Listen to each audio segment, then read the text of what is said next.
सपने सच उनके होते हैं जिनके सपनों में जान होती है, पंखों से कुछ नहीं होता, हौसलों से उड़ाना होती है।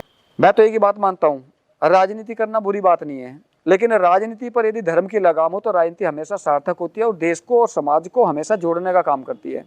मोदी जी कैसे बने, तो मैंने पुस्तकें पढ़ी। मोदी जी की एक ऑटोबायोग्राफी ऑफ नरेंद्र मोदी खरीद कर लाया और मैंने उसे 3 बार पढ़ा। उसमें सारा वृत्तांत, मोदी जी ने घर कब छोड़ा और किस तरह से वो प्रचारक बने।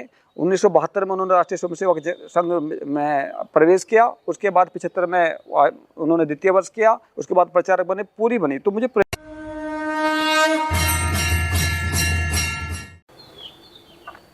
आप अपना परिचय दीजिए और आपकी जो एक लाइफ जर्नी है, जहाँ से आपने स्टार्टिंग की है, एक होश संभाला और किस तरह से राजनीतिक सफ़र आपका चला और यहाँ तक जो मुकाम आपको मिला है, कितनी परेशानियाँ आपके सामने हैं। सबसे पहले चैनल को देखने वाले सभी दर्शकों को मेरा सादर प्रणाम और आपको भी बहुत बहुत धन्यवाद। मेरी ज़िंदगी के सफ़रनामे में आपने मेरे पहलुओं को जानने की कोशिश की। मैं सुनील पोसवाल, जिला मंत्री भाजपा मेरठ, माननीय प्रधानमंत्री का जो मन की बात कार्यक्रम चलता है उसका ज़िले का प्रमुख भी हूँ। लेकिन यहाँ तक पहुँचने में मुझे जो कठिनाइयों का सामना करना पड़ा है उसके बारे में मैं आपको बताना चाहता हूँ। छात्र जीवन शुरू हुआ, पढ़ाई की पढ़ने में अच्छी रुचि थी, मन लगता था तो पढ़ते थे। और अपना गांव रानी नंगला पड़ता है पास में ही। रानी नंगला से गणेशपुर मेजर आसाराम विद्यालय पड़ता है। प्रारंभिक जो शिक्षा हुई वो मेरी रानी नंगला के प्राथमिक विद्यालय में हुई। उसके बाद 6ठी क्लास से लेकर और 10th क्लास तक की जो पढ़ाई मैंने की वो मेजर आसाराम इंटर कॉलेज। मेरा सौभाग्य है कि शहीद मेजर आसाराम जिन्होंने देश के लिए शहादत देने का काम किया था, ऐसे विद्यालय में मुझे पढ़ने का सौभाग्य मिला। जब वहाँ कार्यक्रम होते थे तो कार्यक्रमों में परम पूज्य स्वामी कल्याण देव जी भी वहाँ पर आया करते थे और स्वामी कल्याण जी के साथ साथ मेजर आसाराम जी की जो पुण्यतिथि और जयंती बनती थी, उससे भी मन में कुछ देश के लिए, एक समाज के लिए करने की प्रेरणा का अंकुर फूटना आरंभ हुआ। बच्चे थे, गणेशपुर से पैदल आना और रानी नंगला पैदल जाना, लगभग ये मान चलिए आप 3 दूनी 6 किलोमीटर का सफ़र डेली पैदल तय करना, पीठ पर बस्ता टाकना और पढ़ाई करना। मेहनत करते रहे, प्रयास करते रहे, माता पिता का आशीर्वाद मिलता रहा तो उससे प्रेरणा मिली। तो हाई स्कूल की जब परीक्षा आई तो उसमें 56.5% मार्क्स मिले और आप विश्वास नहीं करने के, वो 56.5% मार्क्स भी उस टाइम पर मैं विद्यालय की कक्षा 10 का सेकंड छात्र था। जो टॉपर थे मेरे उनके भी सेकंड डिवीजन थी, क्योंकि 93 का दौर था। कुल 25% रिजल्ट कल्याण सिंह जी की सरकार में आता था। तो उस टाइम पर यदि कोई सेकंड डिवीजन प्राप्त कर ले तो बड़ी बात मानी जाती थी। मैथ में अच्छे थे, इंग्लिश में अच्छे थे तो पढ़ने का प्रयास किया। उसके बाद थोड़ी पढ़ाई हुई, इंटर की, इंटर करने के बाद फिर डिग्री की मावाना से। उसके बाद फिर पढ़ने का और सौभाग्य प्राप्त हुआ तो मेरठ पहुंच गए, मेरठ कॉलेज से पढ़ाई की और साथ के साथ कैंपस में भी पढ़ने का सौभाग्य प्राप्त हुआ। कैंपस का माहौल, आसपास के ज़िलों के बच्चे वहाँ मिलते थे, कुछ ना कुछ राजनीति से जुड़े हुए लोग थे, कोई कुछ करता था, हमारे मन में भी था। लेकिन कहीं ना कहीं मध्यम वर्गीय किसान गरीब परिवार से ताल्लुक़ रखते थे, धन का अभाव था, राजनीति करने को तो मन करता था लेकिन राजनीति में चर्चा सुनते थे कि भी पैसा की बहुत ज़रूरत है, पैसे के बिना राजनीति संभव नहीं है। भाई सोमिंदर तोमर जी हुए, कृष्णपाल जी हुए, बहुत सारे हमारे छात्र राजनीति में जुड़े हुए साथी थे, कहीं ना कहीं सभी करते थे। तो इसी बीच में जो था हमारी मुलाकात जो नेहरू युवा केंद्र होता है उनके साथियों से हुई। अपने मवाना में अखिलेश जी हैं, अखिलेश जी ने कहा कि आप अच्छे समाज की काम करना चाहते हो तो हम आपको ऐसे प्लेटफॉर्म से जोड़ देंगे जिससे आप समाज का काम कर सकते हो। नेहरू युवा केंद्र से जुड़े। नेहरू युवा केंद्र ने मुझको हस्तिनापुर क्षेत्र का ब्लॉक अध्यक्ष बनाया। ब्लॉक अध्यक्ष बनाने पर मैंने समाज के काम किए, दौड़ प्रतियोगिता कराना और छोटे मोटे काम कराना, पौधारोपण कराना और दहेज के खिलाफ बोलना, इस तरह के आयोजन हुए। अखबारों में 1-2 बार आए तो हमारा हौसला बढ़ा, हमने सोचा शायद हम भी कुछ बेहतर कर सकते हैं। इसी बीच में हमारी मुलाकात मलूक नागर जी जो वर्तमान में बिजनौर लोकसभा के सांसद हैं उनसे हुई। उन्होंने हमको जो था अपने साथ लगा लिया और इस तरह से हम बसपा की राजनीति से जुड़ गए। 2006 में प्रयास किया, अच्छा लगा तो बसपा ने हमको विधानसभा अध्यक्ष गुर्जर प्रकोष्ठ बना दिया। हमने और प्रयास किया तो मैन बॉडी का विधानसभा अध्यक्ष बना दिया यहाँ का। तो हमने एक ही बात आई कि भाई किस तरह से यहाँ पर कुछ अच्छा किया जाए। तो भीखू निकवारा कांड कभी हुआ था तो उसमें जो था क्षेत्र बदनाम था, तो हमने इकवारा गांव में कैलाश प्रधान जी प्रधान हुआ करते थे, एक स्कूल का उच्चीकृत कर हाई स्कूल स्वीकृत कराने का काम किया। पास का ये एक गजपुरा गांव है, वहाँ पर बिजली की लाइन नहीं आया करती थी, तो हमने प्रयास कर उस टाइम की तत्कालीन सरकार से और वहाँ पर बिजली की लाइन उस गांव में पहुँचाने का काम किया। जैसे जैसे लोगों ने अपेक्षा की हम उस बिंदु पर खरा उतरते चले गए और अच्छे व्यक्ति के रूप में पहचान बनती चली गई, हम काम करते चले गए। किसी से हमें कुछ लेना नहीं था, देश के लिए समाज के लिए कुछ करना था, ऐसा जज्बा था। बाबा जी हमारे ग्राम रानी नगला के 62 से 72 तक प्रधान रहे थे। उनसे भी प्रेरणा थी कि उन्होंने अपने टाइम पर अपने जो चाचा थे उनके भरता जी, दूसरे चाचा खजान जी, दूसरे भाई खजान जी, और अपने सहयोग से परिवार के सहयोग से रानी नगला के प्राथमिक विद्यालय को 16 बीघे जमीन दान करवाने का काम किया था। तो ये था भाई परिवार में जब हमारे बड़े बुजुर्गों ने कुछ अच्छा किया है तो हमें भी कुछ अच्छा करना है। ऐसा बताते हैं कि उस टाइम पर बाबा जी के टाइम पर कभी संघ परिवार से जुड़े हुए लोग भी वहाँ पर आया करते थे, लेकिन हमें उसके बारे में बहुत बाद में पता चला।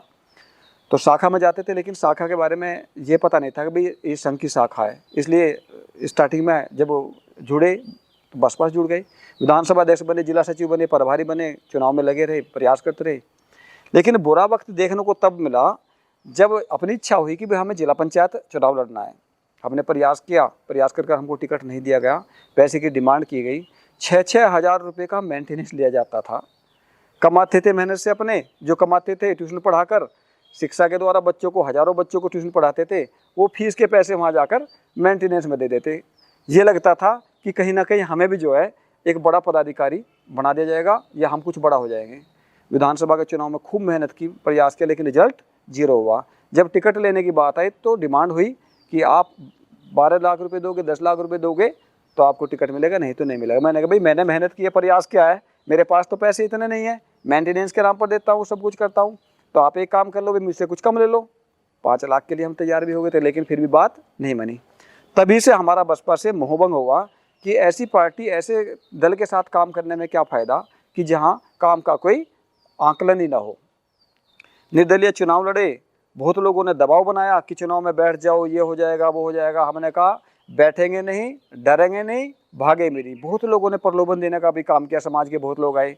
मैंने कहा भाई देखो, अपने परिवार ने समाज के लिए समर्पण करने का काम किया है, हमारी विचारधारा शिक्षा जुड़ी हुई है, हम राष्ट्र के लिए, समाज के लिए कुछ करना चाहते हैं, राजनीति में कुछ अच्छा करने की इच्छा है, हम कर पाएंगे वो अलग बात है। हमने चुनाव हारना स्वीकार करा, लेकिन हमने किसी को दारू पिलाने की बात नहीं करी।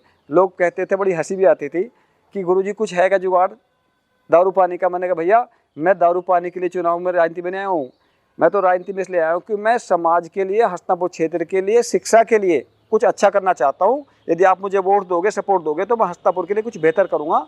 IAS PCS बनाने की सोच मेरी है, बच्चों को मैं कुछ बढ़ाना चाहता हूँ, आप मुझे वोट दो। लेकिन रिजल्ट ये हुआ कि चुनाव हार गए। और फिर हमने जो था आंख बंद कर सोचा कि बाबू ज़िंदगी खत्म हो जाएगी। कहने लगे भी राजनीति छोड़ दो, कुछ मत करो। मैंने कहा भाई जुनून अंदर है, राजनीति तो छोड़ेंगे नहीं बिल्कुल भी।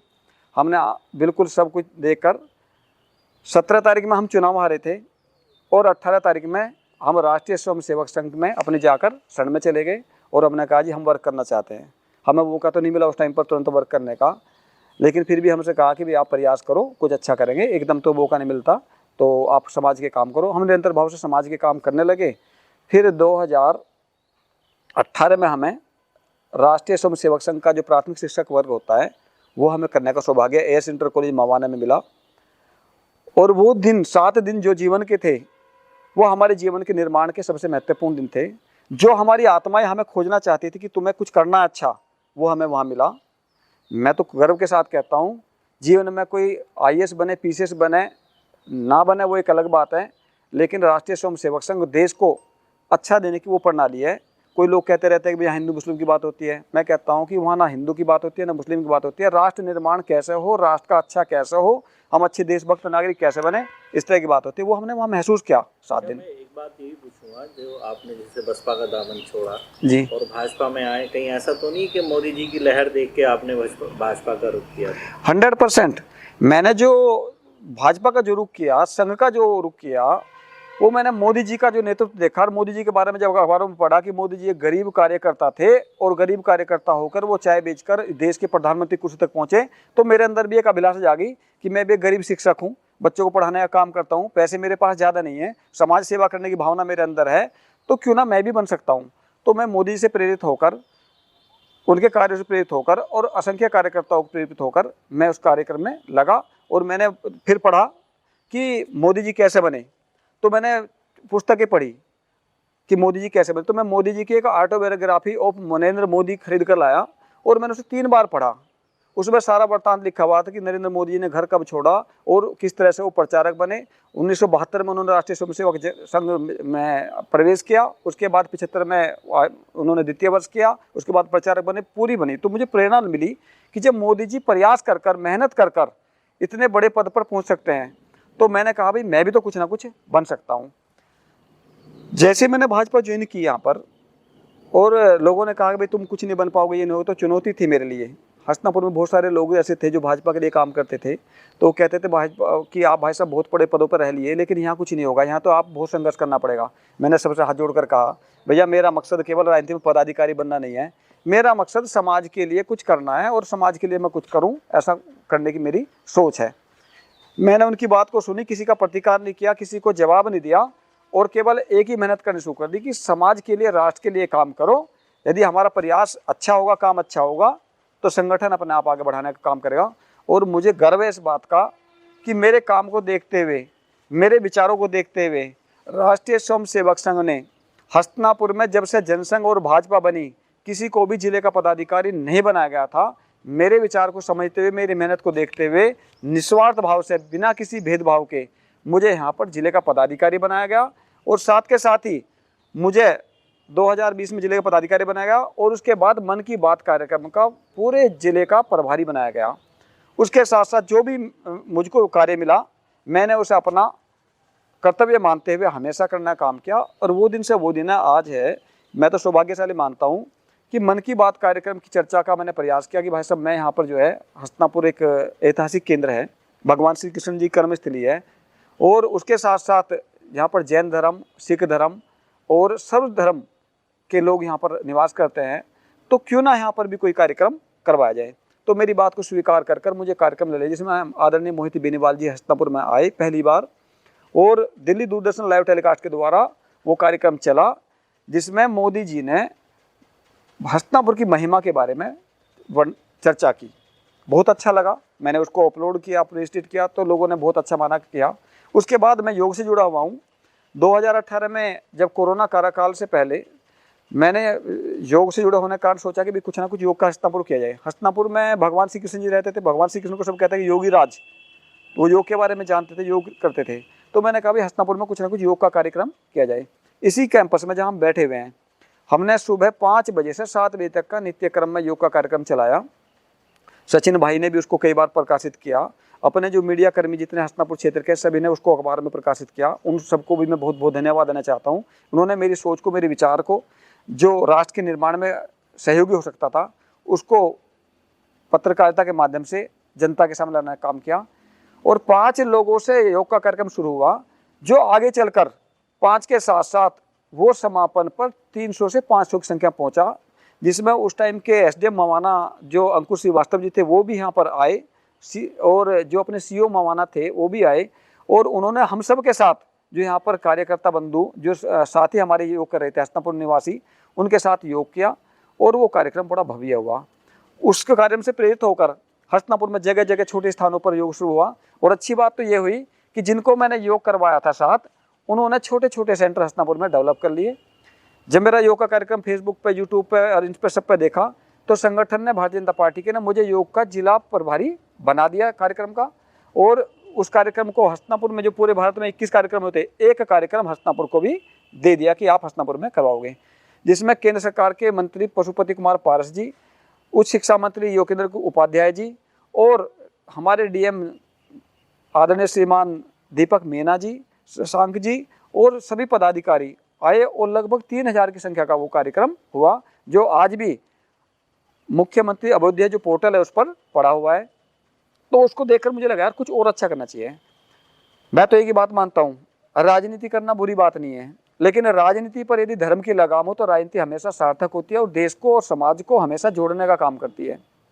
जब जब भी व्यक्ति निजी स्वार्थों में राजनीति करने का काम करेगा या केवल ये सोचेगा कि राजनीति मेरा मकसद है, सेवा से कोई लेना देना नहीं है। मुझे गर्व है इस बात का, भारतीय जनता पार्टी कार्यकर्ता आधारित पार्टी है और जिसमें सबका साथ, सबका विकास और सबका विश्वास के आधार पर काम होता है। देश के यशस्वी प्रधानमंत्री नरेंद्र मोदी जी, आदरणीय आदित्यनाथ योगी जी, उत्तर प्रदेश के मुख्यमंत्री जी, पूरे जन सैलाब को ले जाकर सबका साथ, सबका विकास के आधार पर जितनी सरकारी योजनाएं हैं, वो चाहे प्रदेश सरकार की हों चाहे देश सरकार की हों, सबको देने का काम करते हैं। चाहे वो किसी भी जाति या धर्म का व्यक्ति हो, किसी को कोई रोकने वोकने की बात नहीं है। अच्छा भी ये हो रहा है कि मेरठ से लेकर उत्तराखंड की तरफ हाईवे का निर्माण हो रहा है। गंगा की जो यहाँ सपना था कि भी कैसे पुल बने, पुल का आगमन हुआ। हस्तिनापुर को इको टूरिज्म से जोड़ा जा रहा है। उसके साथ साथ हस्तिनापुर में बहुत सारी संभावनाएं बनी हैं। तो मैं तो सौभाग्यशाली मानता हूँ, मुझे कुछ मिले या ना मिले, मैं तो निरंतर भाव से हमेशा भगवान को साक्षी मानते हुए, मानव सेवा ही राष्ट्र सेवा है, जन सेवा ही राष्ट्र सेवा है और जन सेवा ही जीवन का आधार है। इस आधार को मैं मानता हूँ और हमेशा निरंतर भर गांव, गरीब, किसान, मजदूर, जहाँ भी जिससे भी मेरी सेवा मैं कर सकता हूँ, मैं हमेशा करना काम करूँगा।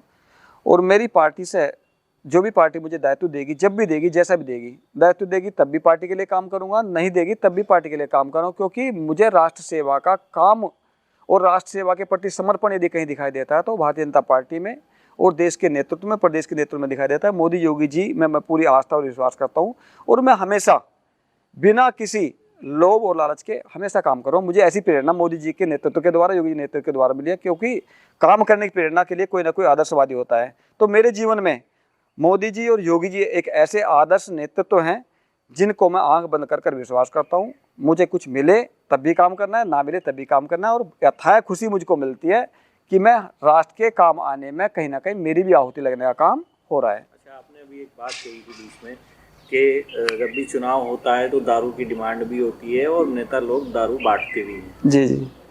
और भी बहुत सारी चीज़ें देखी जाती हैं। क्या एक अच्छा नेता बनने के लिए ये सारी चीज़ें ज़रूरी हैं? मेरा मानना है ये हमारे विश्वास के ऊपर डिपेंड करता है। यदि हमारा विश्वास कहता है कि भाई दारू बांट कर ही हम नेता बन सकते हैं तो हम गलत काम करना शुरू कर देते हैं। और यदि मेरा आत्मविश्वास कहता है कि मैं समाज की सेवा इस स्तर तक करूं, इस स्तर तक करूं, अपने सेवा के समर्पण के भाव को जनून बना लूं, तो दुनिया की कोई ताकत मुझे बड़ा नेता बनने से रोक नहीं सकती।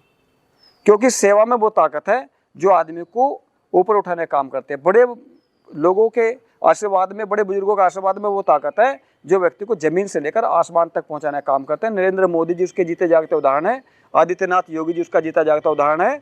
और मुझे विश्वास है कि मैं सेवा के भाव को निरंतर भाव से बिल्कुल पूरी ईमानदारी निष्ठा के साथ करता रहूँगा, समर्पण के साथ करता रहूँगा, तो एक ना एक दिन मेरी किस्मत भी मुझको देश की सेवा, प्रदेश की सेवा करने का मौका जरूर देगी, ऐसा मेरा विश्वास है। अच्छा, अब जो आजकल नए युवा राजनीति में कदम रख रहे हैं जी, उनके लिए क्या संदेश देना चाहिए? जो नई युवा राजनीति में प्रवेश करने के इच्छुक हैं, मैं केवल उनसे केवल एक ही बात कहना चाहता हूँ, राजनीति करो, बहुत अच्छी बात है, लेकिन इस राजनीति के लिए कभी शॉर्टकट का रास्ता मत अपनाना। शॉर्टकट से आप इत्तेफाक से कोई चुनाव तो जीत सकते हैं, आप कोई चुनाव जीतकर कोई पद तो हासिल कर सकते हैं, लेकिन टिके रहने के लिए सेवा ही रास्ता है। यदि समाज में आगे बढ़ना है और अच्छा नेतृत्व पैदा करना है, योगी मोदी जी के नेतृत्व को जैसा बनना है, तो उसके लिए केवल सेवा ही रास्ता है। सेवा करेंगे, समर्पण का भाव राष्ट्र के प्रति होगा, राष्ट्रभक्ति अंदर होगी और हर किसी के लिए अच्छा करने का भाव होगा, तो दुनिया कोई ताकत उन्हें गिरा नहीं सकती। ऐसे भारतीय राजनीति में आज अनेकों उदाहरण हैं जिन्होंने ये सिद्ध कर किया है कि समाज की सेवा से बड़ा कोई दूसरा काम न था, न है और न कभी होगा। और समाज की सेवा का आधार मानव सेवा, प्राणी सेवा और प्रकृति सेवा। मानव, प्रकृति और प्राणी तीनों की सेवा कर कर हम राष्ट्र को सशक्त और मजबूत बनाकर एक बड़ा नेतृत्व अपने अंदर पैदा कर सकते हैं। जनून जब हमारे अंदर होगा तभी हम कोई मुकाम हासिल करें, बिना जनून के कहीं कोई कुछ कर नहीं सकता।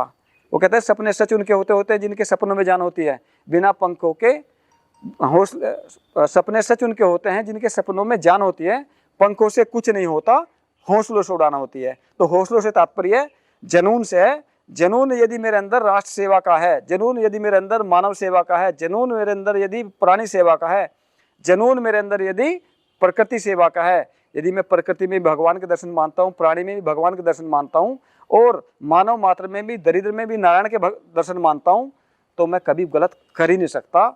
मैं हमेशा अच्छा करूँगा। और ऐसे भाव को लेकर आज के युवा राजनीति में आए, आगे बढ़े और अपनी आहुति देकर राष्ट्र निर्माण में सहभागिता निभाने का काम करें। मैं इतना ही कहना चाहता हूँ और देखने वाले सभी दर्शकों